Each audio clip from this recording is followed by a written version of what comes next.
সম্পত্তিগুলো উদ্ধার হোক না। বড় নেতা অনেক কথা বলছেন।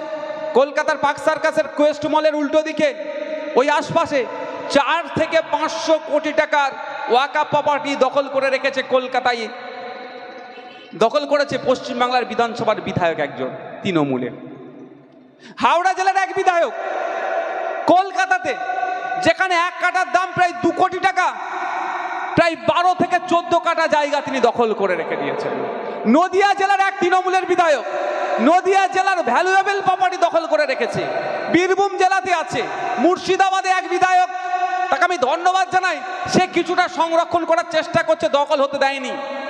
ওখানে আমি প্রথমে খবর গিয়েছিল, এক এমপির কাছে খবর পাঠানো হয়েছিল যে এই জায়গাটা বেয়াত হয়ে যাচ্ছে, এটাকে উদ্ধার করেন না, আপনি এমপি মানুষ। সেই এমপি বলছে আমাকে একটা পার্টি অফিস করতে দিলে আমি ওটা দেখবো। মানে কত বড় অসভ্য, বুঝতে পেরেছেন? তৃণমূল দলের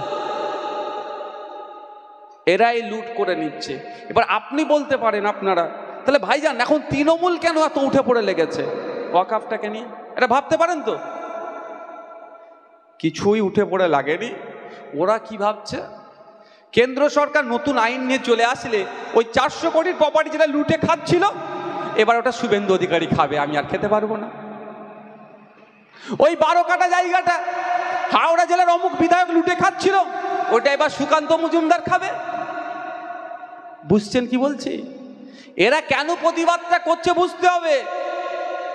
এরা প্রতিবাদটা এই জন্যই করছে, এতদিন আমি লুটেছিলাম, এবার কেন্দ্র লুটবে। এতদিন রাজ্য সরকার লুটে খেয়েছে, এবার কেন্দ্র সরকার সরাসরি লুটে খাবে। এইটা হচ্ছে তফাৎ, দুজনই লুটবে। তা বলে কি কেন্দ্র সরকার যে আইন করছে তার আমরা বিরোধী কেন করছি? আপনাদের ভাবতে হবে। এইটাকে নিয়ে আমাদের সমাজের মধ্যে, হিন্দু মুসলমানের মধ্যে একটা বিভেদ তৈরি করার চেষ্টা করছে। কদিন আগে আমাদের এমপি, আমাদের শ্রীরামপুরের এমপি, আমরা ভাগ্য আমাদের কি জানি, ওই রকম একটা এমপি পেয়েছি আমরা। তিনি হঠাৎ করে বলে দিলেন যেখানে 20-25 জন নামাজ পড়বে সেটাই নাকি ওয়াকফ হয়ে যাবে, সেটা নাকি ওয়াকফ হয়ে যাবে। হতে পারে? আচ্ছা, এখানে তো ধর্মপ্রাণ মুসলিম অনেক আছেন, এখানে ইমাম সাহেব আছেন, মসজিদে আমরা নামাজ পড়ে আসলাম, ধর্মীয় জ্ঞান রাখা মুসলিম সমাজে যারা আছে, স্কলাররাও আছেন। এই ইসলাম ধর্মে এই ধরনের কোনো জায়গায় বলা আছে? এটা সম্ভব? এটা নামাজ পড়লেই বলছে নিয়মিত বেশ কয়েকদিন নামাজ পড়লেই নাকি সেটা ওয়াকফ হয়ে যাবে। এই বলে কি হচ্ছে, হিন্দু মুসলমানের মধ্যে বিভ্রান্ত তৈরি করছে না এরা? এটা ইচ্ছা করে করছে যাতে হিন্দু মুসলমানের মধ্যে বিভ্রান্ত হয় করে। বিজেপি কি বলছে, বা বিজেপি দলের যারা নেতা যারা আছে, যেখানে ওয়াকফ বোর্ড তার বোর্ড লাগিয়ে দেবে ওটাই নাকি ওয়াকফ হয়ে যাবে। তারপরে কি বলছে, মন্দিরে লাগিয়ে দিলে মন্দিরটা ওয়াকফ হয়ে যাবে, হিন্দু বাড়িতে লাগিয়ে দিলে ওয়াকফ হয়ে যাবে, খেলার মাঠে লাগিয়ে দিলে ওয়াকফ হয়ে যাবে, শ্মশানে লাগিয়ে দিলে ওয়াকফ হয়ে যাবে। এখানেও যদি নাকি ওদের কথা অনুযায়ী এখানে যে নাকি ওয়াকফ বোর্ড এসে যদি তার বোর্ড লাগিয়ে দেয়, এটাও নাকি ওয়াকফ হয়ে যাবে। এটা কি এটা কি হতে পারে? আপনাদের স্বাভাবিক জ্ঞানে কি মনে হয় এটা হতে পারে কি? কিন্তু এই বিভ্রান্তটা বিজেপি চালানোর চেষ্টা করছে। আচ্ছা, আমার কথা কি খারাপ লাগছে আপনাদের? এটা একটু শুনবেন না শেষ করে দেবো? আর কারা শুনতে চাইছেন একটু হাত তুলুন তো। বাহ, এতক্ষণ বকে ফেললাম? হ্যাঁ না, অনেক বকে ফেলে, আমাকে যেতে হবে, আমার ভাইজানের শালার একটা আছে, কাজ আছে, যেতে হবে। তো এই ধরনের আইন মনে হয় আছে, আইনের ভুল ব্যাখ্যা করছে। আমি তো চ্যালেঞ্জ করছি এখান থেকে মিডিয়ার মাধ্যমে, ওয়াকফ আইন যে 1995-এর যে আইন আছে আর যে অ্যামেন্ডমেন্ট করছে 2024, এটা নিয়ে যদি আমার সাথে বিতর্কে বসতে চাই, নওশাদ সিদ্দিকী একাই হাজির থাকবে, অন্য কাউকে লাগবে না, আমি লড়ে নেব। এবার আপনাদের বলি, এই আইনটা কত ভুল আইন। যে আমার হিন্দু ভাই যদি আপনাকে এই ধরনের কোশ্চেন করে, তাকে উত্তর বুঝিয়ে বলবেন। তার আগে একটা কোশ্চেন উঠছে যে হিন্দু ভাইদের জন্য এই ধরনের কোনো বোর্ড নাই, ওয়াকফ বোর্ড কেন মুসলমানদের জন্য থাকবে? একটা সাধারণ হিন্দু ভাইয়ের কাছে গেলে বা কর্তারা গেলে সে সত্যি ভাববে তো, তাহলে আমরা এত হিন্দু ভারতবর্ষে আছি, আমাদের বোর্ড নাই আর মুসলমানদের জন্য বোর্ড থাকবে, তাহলে দুটো বোর্ড যখন আমাদেরও থাকবে না ওদেরও থাকবে না, বন্ধ করে দাও, এটা হয়। কিন্তু সেই হিন্দু ভাইকে আপনাকে জানাতে হবে যে রিলিজিয়াস এন্ডোমেন্ট অ্যাক্ট 1800 সালের দিকে তৈরি হয়েছে, হিন্দু রিলিজিয়াস এন্ডোমেন্ট অ্যাক্ট। 1800 সালের দিকে তৈরি হয়ে আছে হিন্দু ভাইদের মন্দির ধর্মস্থানের কিভাবে রক্ষণাবেক্ষণ করবে তার। আপনারা এখান থেকে একটু এগিয়ে যাবেন, কোথায়? দেগঙ্গা। দেগঙ্গা এখান থেকে যায় না, সে এর সময় পানি নিয়ে কচুয়া ধাম আছে, আর একটা দুটো মনে ধাম আছে কচুয়া এখানে, চাকলা ধাম। চাকলা ধামের পাশ দিয়ে আমরা প্রায় যাই তো। চাকলা ধাম, চাকলা ধামের যে মন্দির কমিটি আছে, যে সম্পত্তি আছে, রক্ষণাবেক্ষণ কি করবে? এই দা হিন্দু রিলিজিয়াস এন্ডাওমেন্ট অ্যাক্ট অনুযায়ী চলছে। চলে যান কালীঘাট, বিখ্যাত। এখন তো চোরেদের মানে কালীঘাট একটা সময় বিখ্যাত কিসের জন্য ছিল আপনারা জানেন, এখন অন্যদিকে বিখ্যাত হয়ে যাচ্ছে, ওই কালীঘাটের কাকুর জন্য বিখ্যাত হয়ে যাচ্ছে। তো কালীঘাটে যে মন্দির আছে, দক্ষিণেশ্বরে যে মন্দির আছে, আমাদের হুগলি বিখ্যাত মন্দির, বিভিন্ন জায়গায় যেগুলো আছে, সমস্ত বিষয়টাই কিন্তু the Hindu religious endowment act অনুযায়ী 1800 সালের দিকে তৈরি হয়েছে, সেই আইন অনুযায়ী চলছে। তাহলে একটা ভুল ধারণা আগে ভাঙবেন, যে ভুল বার্তা ছড়াচ্ছে, তাহলে হিন্দু ভাইদের সম্পত্তি রক্ষণাবেক্ষণের জন্য তাদের আইন আছে। ঠিক একইভাবে খ্রিস্টানদের আছে, বিভিন্ন ধর্মীয় প্রতিষ্ঠানের জন্য আলাদা আলাদা আছে। মুসলমানদের জন্য ওয়াকাফ। ওয়াকাফটা কি? ওয়াকাফ বোর্ডের কি ক্ষমতা আছে কারো জায়গায় গিয়ে বলা এটা আমার ওয়াকাফ, এটা ওয়াকাফ করে দাও, এটা ওয়াকাফের জায়গা? এটা বলার ক্ষমতা নাই। আমি আবারও রিপিট করছি, ওয়াকাফ বোর্ডের এমন কোনো ক্ষমতা নাই যেখানে এসে ঝান্ডা লাগিয়ে বলবে এটা ওয়াকাফের জায়গা। আসার ক্ষমতাই নাই, বলা তো দূরের কথা। এবার কিভাবে ওয়াকফ হয়? ওয়াকফ দুরকম ভাবে হয়। একটা ওয়াকফে লিল্লাহ, আল্লাহর নামে, মাদ্রাসা মসজিদে দিয়ে দেয়, আর একটা ওয়াকফে আওলাদ। দুটোই আপনি যদি ওয়াকফ করতে চান তাহলে কি করতে হবে? ওয়াকফ বোর্ডকে গিয়ে আপনাকে বলতে হবে, লিখে দিলেন যে আমার এই জায়গায় এই সম্পত্তিটা আছে, এটা আমি ওয়াকফে আওলাদ করতে পারি বা ওয়াকফে লিল্লাহ করব, করে জানালেন। ওয়াকফ বোর্ড কি করবে? ওই কাগজটা আপনার অ্যাপ্লিকেশনটা নিয়ে সার্ভে কমিশনারকে দেবে, নিজেও আসতে পারবে না, মাথায় ভালো করে ঢুকিয়ে নিন। সার্ভে কমিশনারকে দেবে যে এই জায়গাটা সার্ভে করো, এই জায়গাটা দেখো, এই জায়গাটা সঠিক আছে কি না নাই। সার্ভে কমিশনার বা জয়েন্ট কমিশনার কি করবে? ওটাকে সার্ভে করে রিপোর্ট ওয়াকফ বোর্ডকে দেবে। রিপোর্টে যদি দেখে যে এটা সঠিক আছে, তাহলে ওয়াকফ বোর্ড কি করবে? তারপরে যে ক্রাইটেরিয়া তৈরি করে দলিল রেডি করে এনরোল করবে। তাহলে এবার বলুন, যারা মিথ্যাচার করছে, সমাজের মধ্যে হিন্দু মুসলমানের মধ্যে একটা বিভেদ তৈরি করার চেষ্টা করছে, সম্পূর্ণ তারা ভুল তো। তাহলে ওয়াকফ বোর্ড নিজে আসতে পারবে না, আসবে কে? Survey commissioner. কখন আসবে? আমি যদি গিয়ে ওয়াকফ বোর্ডকে বলি আমার এই সম্পত্তিটা আমি ওয়াকফ করব, তারপরে আমার জায়গায় আসবে, তার আগেও আসতে পারবে না। এই মিথ্যাচারগুলো হচ্ছে।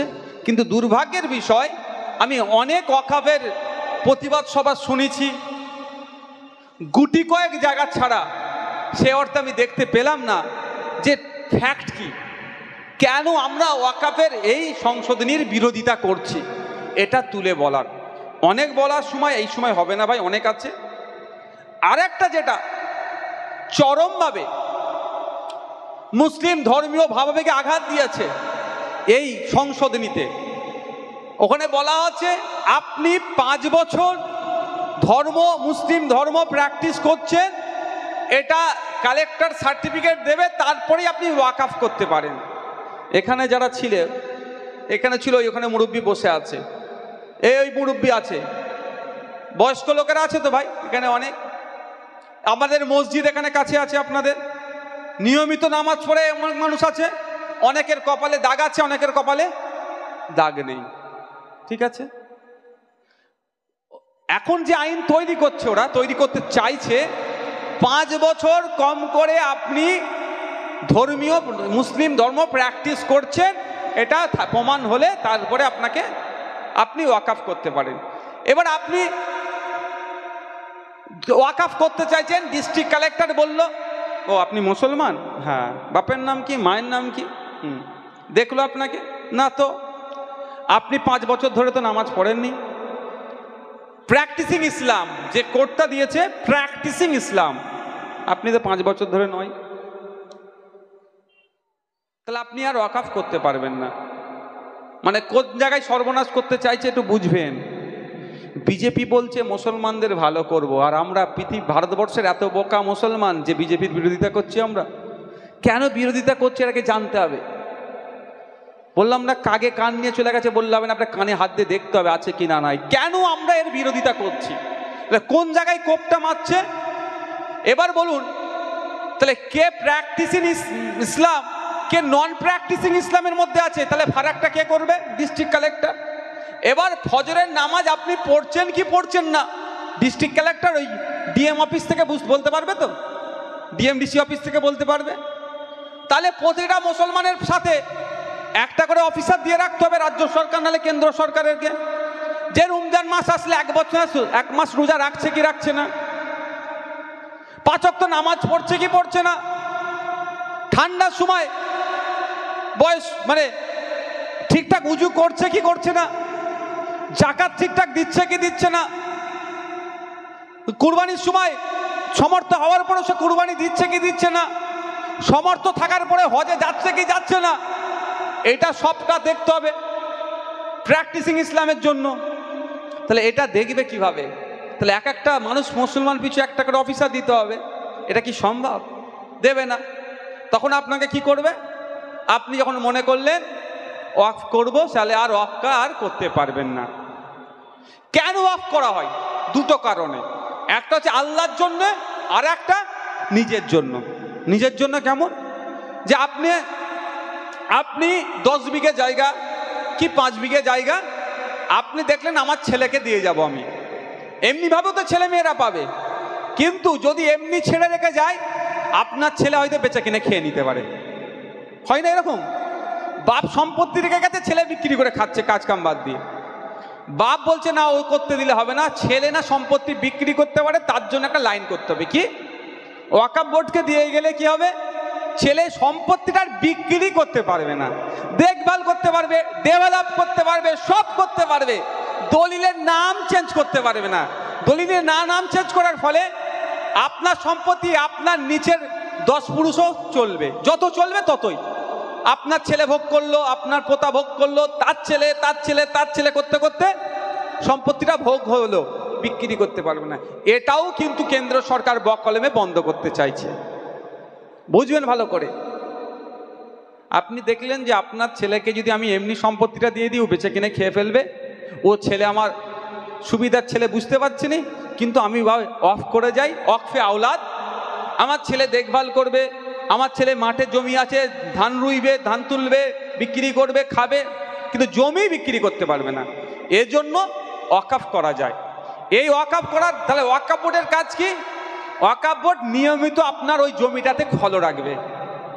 জমি আছে, মাটি তুলে বিক্রি করে দিচ্ছে না তো ছেলে, এটা আটকাবে ওয়াকফ বোর্ড। ওয়াকফ বোর্ড দেখবে এই জমির চরিত্র ঠিক আছে না নাই। এই ওয়াকফ বোর্ড দেখার জন্য 1 বছরে ওই জমি থেকে যা ইনকাম হবে তার 7% টাকা ওয়াকফ বোর্ড নেবে। এটা হচ্ছে ওয়াকফ। অনেক বিস্তার আলোচনা আছে, অত গেলে ব্রেন খারাপ হয়ে যাবে, ব্রেন খারাপ হয়ে যাবে এই মুহূর্তে। আর আমার সময়, আমাকে যেতে হবে একদম নিউটনের ওই মাথায়। তাই আপনাদের বলবো একটু চোখ কান খুলে রাখুন। আর আমাদের দলের প্রতিষ্ঠাতা আপনাদের সবার ভালোবাসার বড় ভাইজান 2016-17 দিকে কিন্তু এই বিষয়ে বলেছিল যে একটা দিন আসবে AK-47 নিয়ে মসজিদের সামনে দাঁড়িয়ে থাকবে, তোমাকে ঢুকতে দেবে না, সচেতন হও। সাম্বালে দেখলেন না, শুধু AK-47 দাঁড়িয়ে ছিল না, 5টা মুসলিম যুবককে গুলি করে মেরে দিল। এটা মাথায় রাখুন।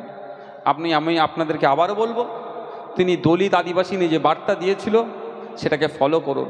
তিনি বলেছিল যে জঙ্গল থেকে জল জমি জঙ্গলের স্বাভাবিক অধিকার আদিবাসীদের, সেটাও কেড়ে নেবে এই সরকার। আর দেখুন 2023 সালে ফরেস্ট যে অ্যাক্ট আছে, রাইটস অ্যাক্টটাকে অ্যামেন্ডমেন্টের নামে, সংশোধনীর নামে ওখান থেকে ওদের অধিকার কেড়ে নিচ্ছে। তাই আমাদেরকে ঐক্যবদ্ধ হতে হবে, দলবদ্ধ হতে হবে। দলিত আদিবাসী মুসলিম সহ পিছড়ে বর্গের মানুষের যারা স্বাধীনতা, যারা হস্তক্ষেপ করার চেষ্টা করছে, তাদের কালো থাপা থেকে এই সমাজগুলোকে মুক্তি দিতে হবে। শেষ করব, আমি আপনাদের বাংলাদেশ প্রসঙ্গে কয়েকটা কথা বলে শেষ করব। শুনতে চান আপনারা বাংলাদেশের গল্প? এখন দেশপ্রেমিক কিন্তু প্রচুর হয়ে গেছে ভাই। এখন দেশপ্রেমিক